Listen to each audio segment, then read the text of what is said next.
ازيكم عاملين ايه؟ يا رب تكونوا بخير وكويسين. لو لأول مرة بتشوفوني ما تنسوش تعملوا لايك للفيديو واشتراك للقناة وتفعلوا زر الجرس علشان يوصلكوا كل جديد على قناتي، وتعملوا مشاركة للفيديو.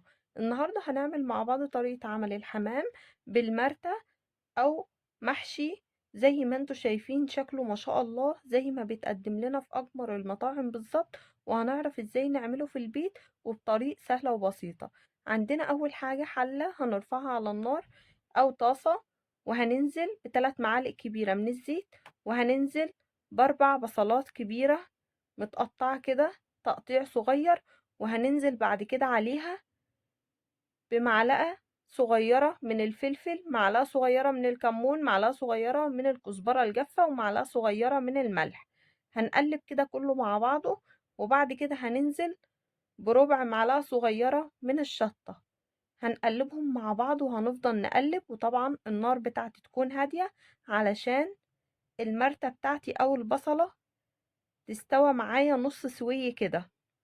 مش بضيف ليها اي مية خالص. وده الحمام بتاعي اهم حاجة نكون نقعينه كويس في التلاجة بمية وخل وليمون وملح. واهم حاجة نقع الحمام بتاعي علشان يكون طعمه حلو وما يكونش فيه اي زفارة خالص. زي ما انتوا شايفين ما شاء الله شكل الحمامة. بحشيها وببدأ اقفلها بإبرة وخيط او بخلة اسنان، وببدأ احط الرجليتين بتوع الفخدة على بعض واعملهم كده بالخيط زي ما انتوا شايفين. حلة بقى هرفعها على النار فيها 4 معالق كبيرة من الزيت، وهنزل بالحمام بتاعي هديله كده تحميرة من كل جنب كده، يكون لونه ذهبي زي ما انتوا شايفين كده. بعد كده هنزل بالكبد بتاعة الحمام والقوانص بتاعته، وبعد كده هنزل بمعلقة صغيرة من الفلفل الأسود، و2 ورق غاري أو ورق لوري.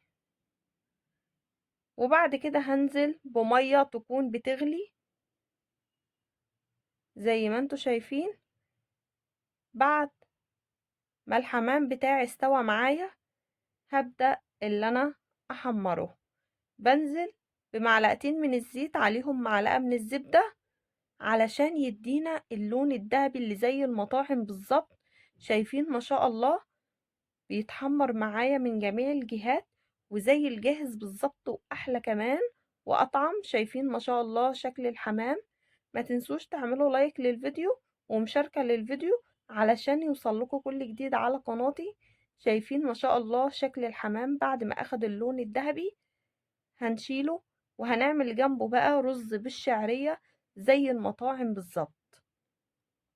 شايفين شكل الحمام ما شاء الله، شايفين اللون ما شاء الله، شايفين قلبته على ظهره وعلى بطنه نفس اللون.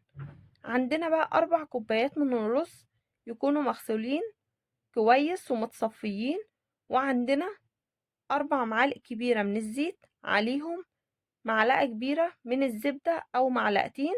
وبعد كده هننزل بكوب من الشعرية، وهنفضل نقلب كده على نار تكون هادية علشان الشعرية بتاعتي ما تتحرقش معايا. وبعد كده هنزل بال4 كوب رز زي ما انتوا شايفين، وهننزل عليهم ب4 كوب من الماء، وهننزل بمعلقة ملح كبيرة. أول ما بيغلي معايا كده وينشف هبدأ أهدي عليه النار علشان الرز يستوى معايا. شايفين بعد ما خلص ما شاء الله مفلفل معايا وزي المطاعم بالظبط.